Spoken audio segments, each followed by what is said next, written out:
आज शुणिबा सुप्रसिद्ध कथाकार गोपीनाथ महांती पुस्तक उत्कलमणिर तृतीय भाग।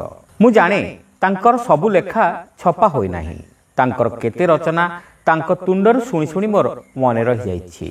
छपा बहिरु केही बोलिबार शुणी नाही तो सेमती गोटे कविता मु कहूछि। से कविताटी लेखा होइतिला साक्षी गोपाल देउलर दुआरी कुलमणि पात्रंकर मरण उपलक्षरे। दुआरींकर काम सुआर मानकु डाकी डाकी निज कामरे लगेइबा।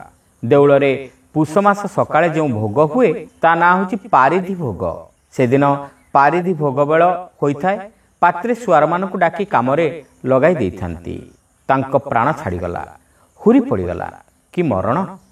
सेतेबेले पंडित गोपबंधु दास कविताटी रचना करथिले।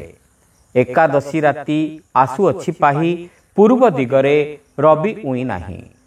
भक्त कुलमणि प्रभु सेवाकारी, आजीवन सिंह दुआरे दुआरी। नित्य कर्म सारी सारी प्रातः स्नान, मुखे उच्चारुचि प्रभु प्रिया नाम। गोपाल गोपाल डाकु अछि तुंड, गरुड़ स्तंभरे लागि अछि मुंड।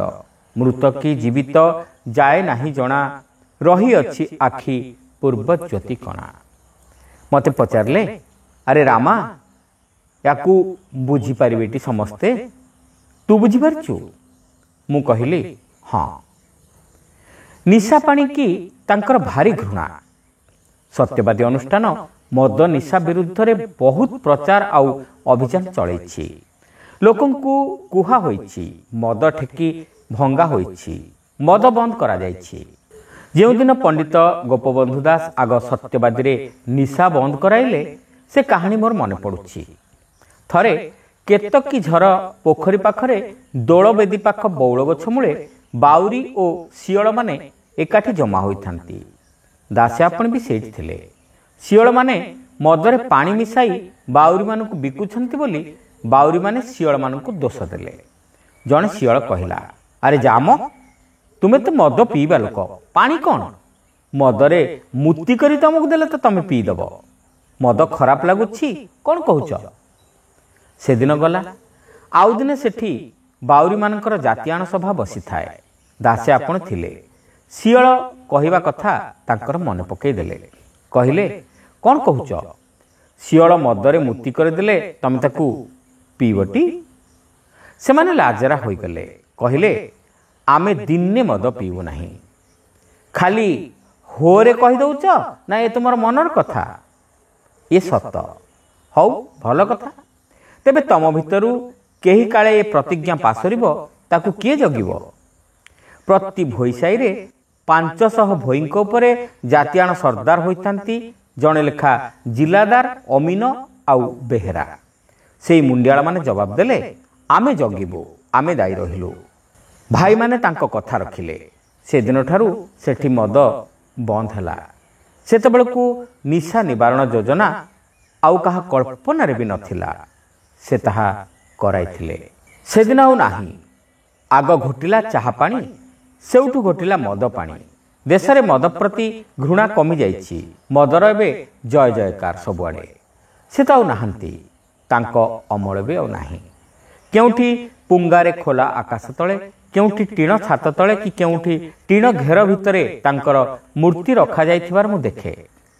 केउठी केउ वर्ण से मूर्तिर, कला कि खैरिया कि नेलिया कि धड़ा, केउ छक मुंडरे कि हाट बजार रे, केउ कोठा आगरे, केतेबेले केउठी कला मूर्ति बेकरे किए मंदार फूल लंबेई देबार मु देखिछि। से मूर्ति तो आ मुह खोलिबो नाही। करू जे जा करूथाउ। मद को से घृणा करथिले। कहूथिले, छी छी, असत ठकपण अन्याय अनाचार को से घृणा करथिले। कहूथिले, छी छी। से सतर्क कराई देउथिले, अमृत हांडिए विष कणिकाए। कणिकाए विष रही गेले अमृतटा आउ अमृत नहे। नॉन कोऑपरेशन बेଳ होइथाए।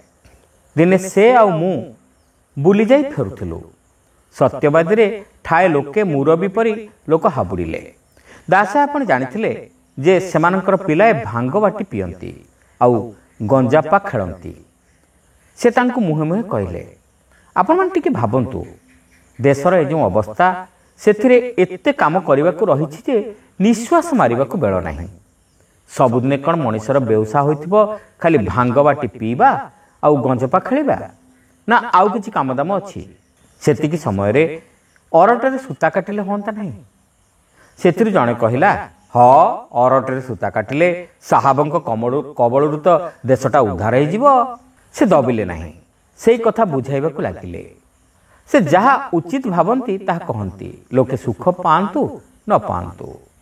ପଛେ ଯେତେବେଳେ ଲୁଗା କଣ୍ଟ୍ରୋଲ ହେଲା ସେତେବେଳେ ଅର୍ଡର ହେଲା ଲୁଗା କିଣିବାକୁ ମିଳିବ ନାହିଁ। ଏତେ ଖଣ୍ଡ ଲୁଗା ସାଙ୍ଗକୁ ଏତେ ଖଣ୍ଡ କନା କିଣିବାକୁ ପଡ଼ିବ। ସେତେବେଳେ ସେହି ଲୋକ କହିବାର ମୁଁ ଶୁଣିଛି, ଦାସେ ଯାହା କହୁଥିଲେ ସେଇଆ ହେଲା ହୋ। ଶେଷରେ ଏ ଇଂରେଜ ସରକାର ଆମକୁ କନା ପିନ୍ଧେଇଲା। ପଣ୍ଡିତ ଗୋପବନ୍ଧୁ ଦାସ ମୁକ୍ତିଆରଙ୍କର ପୁଅ, ନିଜେ ଓକିଲାତି ପଢ଼ି ପାସ୍ କରିଥିଲେ। ବର୍ଷେ ଖଣ୍ଡେ ମୟୂରଭଞ୍ଜ ମହାରାଜାଙ୍କର ଓକିଲ ହୋଇ ବାରିପଦାରେ ରହିଥିଲେ। 10 ବର୍ଷ କାଳ ନାନା ସ୍ଥାନରେ ଓକିଲାତି କରିଥିଲେ। ଆଇନ ବିଦ୍ୟାରେ ତାଙ୍କର ଭଲ ଦଖଲ ଥିଲା ବୋଲି ସମସ୍ତେ କହନ୍ତି। ପାଟନାରେ କାଉନସିଲରେ ସଭ୍ୟ ଥିଲାବେଳେ ବାରମ୍ବାର ତାଙ୍କ ଆଲୋଚନାରୁ ତାହା ବାରି ହୋଇ ପଡ଼ୁଥିଲା। ଲେଖାପଢ଼ା ବହୁତ, ବୁଦ୍ଧି ଅତି ପ୍ରଖର। ଟିକିଏ ଲୋକଙ୍କୁ ଚିହ୍ନି ନେଇ କଣ୍ଟି ଦେବେ, ତୁଳି ଦେବେ। ସେ ବିଚାରରେ ଭୁଲ ହୁଏ ନାହିଁ। କହିପାରିବାର ଶକ୍ତି ଅସାମାନ୍ୟ। ବକ୍ତୃତା ଦେଇ ଏକାଠି ହଜାର ହଜାର ଲୋକଙ୍କୁ ମତାଇଛନ୍ତି, କନ୍ଦେଇଛନ୍ତି। ତେଣୁ ରାଜ୍ୟରେ ନାଁ ଡାକ ଓକିଲ, ବହୁତ ପଇସା କମେଇବ। ଓକିଲ ହେଲା ଭଳି ଯେଉଁ ଗୁଣ ଦରକାର ସବୁ ତାଙ୍କ ପାଖରେ ଥିଲା। ଅଥଚ ଓକିଲାତି ବ୍ୟବସାୟରେ ସେ ବେଶୀ ନାଁ କି ଟଙ୍କା କମେଇ ନଥିଲେ। ମହକିଲ ବି ଖୁବ୍ ଅଳ୍ପ ଆସୁଥିଲେ ତାଙ୍କ ପାଖକୁ। ତାର ଗୋଟିଏ କାରଣ ତ ଜଣେଇ ଜଣା। ଛନ୍ଦମନ୍ଦ, ଲନ୍ଦଫନ୍ଦ ଆଉ ସ୍ୱାର୍ଥ ବାଧିବା ଭଳି ହିସାବୀ ଚତୁରପଣ ଠାରୁ ସେ ବହୁତ ବହୁତ ଦୂରରେ ଥାନ୍ତି। ଦ୍ୱିତୀୟ କାରଣ ତାଙ୍କର ଅଦ୍ଭୁତ ସତ୍ୟନିଷ୍ଠା। ଯଦି ଜାଣିଲେ ଯେ ଯେଉଁ ପଟ ତାଙ୍କୁ ଓକିଲ କରିବାକୁ ଚାହୁଁଛି ସେ ଦୋଷୀ, ସେ କେବେ ତା ଓକିଲ ହେବେ ନାହିଁ। ପଇସା ପାଇବେ ବୋଲି କାଇଲି ପଟକୁ ସମର୍ଥନ କରିବା ତାଙ୍କର ନୀତି ବିରୁଦ୍ଧ। ଥରେ ହେଲା ଗୋଟିଏ ଘଟଣା। ସାକ୍ଷୀଗୋପାଳ ଦେଉଳର ଜଣେ ସେବକକୁ କେତେଜଣ ଲୋକ ମାଡ଼ ମାରୁ ମାରୁ ପ୍ରାଣରେ ମାରି ପକାଇଲେ ବୋଲି ସେ ଗାଁରେ ପୁଲିସ ମକଦ୍ଦମା କଲା। କଥାଟା ସତ। ଆଖପାଖ ଗାଁରେ ସମସ୍ତେ ଜାଣନ୍ତି। ଆସାମୀମାନେ ପଣ୍ଡିତ ଗୋପବନ୍ଧୁ ଦାସଙ୍କ ପାଖକୁ ଆସିଲେ। ତାଙ୍କୁ ଓକିଲ ହେବାକୁ ନେହୁରା ହୋଇ ଟଙ୍କା ଯାଚିଲେ। ଯେତେ କହିଲେ ସେ ମନା କରିଦେଲେ।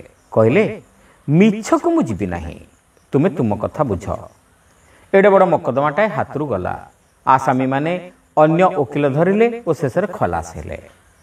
ନ୍ୟାୟ ଥିବା ପଟର ଓକିଲ ହୋଇ ପଣ୍ଡିତ ଗୋପବନ୍ଧୁ ଦାସ ଅପର ପକ୍ଷ ଉପରେ ଦାଉ ସାଧିବାକୁ ଚେଷ୍ଟା ନ କରି ଓଲଟି ଆପଣା ମହକିଲକୁ କହୁଥିବେ, ରାଜି ହୋଇଯାଅ, ଭାଇ ଭାଇ ହୋଇ ମିଳିମିଶି ଚଳ, ମକଦ୍ଦମା ବନ୍ଦ କରିଦିଅ। ମହକିଲ ଖୋଜୁଥାଏ ତା ଶତ୍ରୁ କେମିତି ନିପାତ ହେବେ, ତାକୁ କେମିତି ଜେଲ ଜୋରିମାନା ଆଦି ହେବ। ଅଥଚ ତାରି ପଟ ଓକିଲ ତାକୁ ଖୁସି କରାଇବା ପରିବର୍ତ୍ତେ ତା ସଙ୍ଗେ ଲଗାଇଥିବେ, ରାଜି ହୋଇଯାଅ। କାହାକୁ ରୁଚିବ ଏ କଥା? କେହି ତାଙ୍କୁ ଭଲ୍ଲୁକି କରିବାକୁ ଡାକିଲେ ସେ ଯେଉଁ ନିଷ୍ପତ୍ତି ଦେଉଥିଲେ ତା ନିରପେକ୍ଷ, ଉପରୋଧହୀନ, ଖଣ୍ଡା ଦାଢ଼ରେ ବାଟ ଚାଲିଲା ପରି ଏକର ନାହିଁ ସେକର ନାହିଁ, ସିଧା ସିଧା। ସବୁବେଳେ ସେ ନିଷ୍ପତ୍ତିର ଉଦ୍ଦେଶ୍ୟ ହେଲା କଳି ଭାଙ୍ଗିଦେବା, ଲୋକଙ୍କୁ ମିଶାଇ ଦେବା ଆଉ ଶାନ୍ତି ପ୍ରତିଷ୍ଠା କରିବା। ଥରେ ଶ୍ରୀରାମଚନ୍ଦ୍ରପୁର ଶାସନ ଗାଁରେ ଗୋଟିଏ ଗାଁ କଳିରେ ଉଭୟ ପକ୍ଷ ଲୋକ ତାଙ୍କୁ ଭଲ୍ଲୁକି ମାନିଥିଲେ। ଶାସନ ବୋଲନ୍ତେ ବ୍ରାହ୍ମଣ ଗାଁ ଓଡ଼ିଶାର ରାଜାମାନେ ବସାଇଥିଲେ 16 ଶାସନ 32 କରବାଡ଼। ଶାସନରେ ଗୋଟିଏ ଗୋଟିଏ ପଡ଼ାକୁ କହନ୍ତି ଖଣ୍ଡି, ପ୍ରତି ଘର ବ୍ରାହ୍ମଣଙ୍କୁ କହନ୍ତି ମହାଜନ। ଗାଁରେ 2 ବାଡ଼, ପାଖେ ଜଣେ ମହାପାତ୍ର, ଗୋଟିଏ ଖଣ୍ଡିର ଲୋକଙ୍କର ସେ ମୁଖିଆ, ଆର ପାଖେ ଆଉ 3 ଖଣ୍ଡିର ମହାଜନ। ପୂର୍ବରୁ ପ୍ରଥା ଚଳି ଆସୁଥାଏ ଯେ ଦଶହରା ଦିନ ଗାଁର ଠାକୁର ପ୍ରତି ଗୃହସ୍ଥ ଘର ଆଗକୁ ନିଆ ହେବେ, ସେଠି ପୂଜା ପାଇବେ। ତା ନାଁ ଦୁଆରୀ ପୂଜା। କିନ୍ତୁ ସେ ବର୍ଷ 3 ଖଣ୍ଡିର ମହାଜନ ଏକାଠି ହୋଇ ମହାପାତ୍ରଙ୍କର ଦୁଆରୀ ପୂଜା ବନ୍ଦ କରିଦେଲେ। ତାଙ୍କୁ ଧୋବା ଭଣ୍ଡାରୀ ବାଛନ୍ଦ କଲେ। କଳି ବଢ଼ି ବଢ଼ି ଚାଲିଲା। ମାଡ଼ ଫୌଜଦାରୀ ଯାଏ କଥା ହେଲା। ଭଲ ଲୋକ ହୋଇ ଦାସ ଆପଣାଏ ଡକା ହୋଇଗଲେ। ସବୁ ଶୁଣି ମହାପାତ୍ରଙ୍କୁ କହିଲେ, ପାଖେ 300 ଜଣ ଗ୍ରାମବାସୀ ତୁମ ବିରୁଦ୍ଧରେ ଏକା କଥା କହୁଛନ୍ତି କ'ଣ ନା ତୁମେ ତାଙ୍କ କଥା ମାନୁନାହ। ଓଲଟି ବନ୍ଧୁମାନଙ୍କ ଠାରୁ ସାହାଯ୍ୟ ଆଣି ତାଙ୍କ ସଙ୍ଗେ ମାଡ଼ଗୋଳ ହେବାକୁ ତିଆର ହେଲଣି। ତୁମେ ଯେତେବେଳେ ଏଇ ଗାଁର ଜଣେ ଭାଇ, ସେତେବେଳେ ଅନ୍ୟ ଭାଇମାନଙ୍କର ସଙ୍ଗେ ତୁମର ମିଳିମିଶି ଚଳିବା ଉଚିତ। ଗାଁର ସମସ୍ତେ ତୁମ ସଙ୍ଗେ ଅପଡ଼। ତୁମର ଉଚିତ ତୁମର ଅନ୍ୟାୟ ହୋଇଛି ବୋଲି ମାନିନେବା ଓ ସେମାନଙ୍କ ସଙ୍ଗେ ମିଶିଯିବା। ମହାପାତ୍ରେ ମାନିଲେ ନାହିଁ। ସେଉଠୁ ତାଙ୍କର ହୋଇ ଦାସିଆପଣେ ସେ 300 ଘର ଲୋକଙ୍କୁ ହାତ ଯୋଡ଼ିଲେ, କହିଲେ, ମୁଁ ମହାପାତ୍ରଙ୍କ ପକ୍ଷରୁ କ୍ଷମା ମାଗୁଛି, ଆପଣମାନେ ଆଙ୍କୁ କ୍ଷମା କରନ୍ତୁ। ସେମାନଙ୍କର ରାଗ ପାଣି ହୋଇଗଲା, କଳି ତୁଟିଗଲା, ଗାଁରେ ଶାନ୍ତି ପ୍ରତିଷ୍ଠା ହେଲା। ଶ୍ରୋତା ବନ୍ଧୁ, ଏଇଠି ଶେଷ ହେଲା ସୁପ୍ରସିଦ୍ଧ କଥାକାର ଗୋପୀନାଥ ମହାନ୍ତିଙ୍କର ପୁସ୍ତକ ଉତ୍କଳମଣିର ତୃତୀୟ ଭାଗ। ଏହି ଉପସ୍ଥାପନାଟି ଆପଣମାନଙ୍କୁ କେମିତି ଲାଗୁଛି କମେଣ୍ଟ କରି ନିଶ୍ଚିତ ଜଣାଇବେ। ଚ୍ୟାନେଲରେ ନୂଆ ହୋଇଥିଲେ ସବସ୍କ୍ରାଇବ୍ କରିବାକୁ ଭୁଲିବେ ନାହିଁ। ରହିଲୁ, ନମସ୍କାର।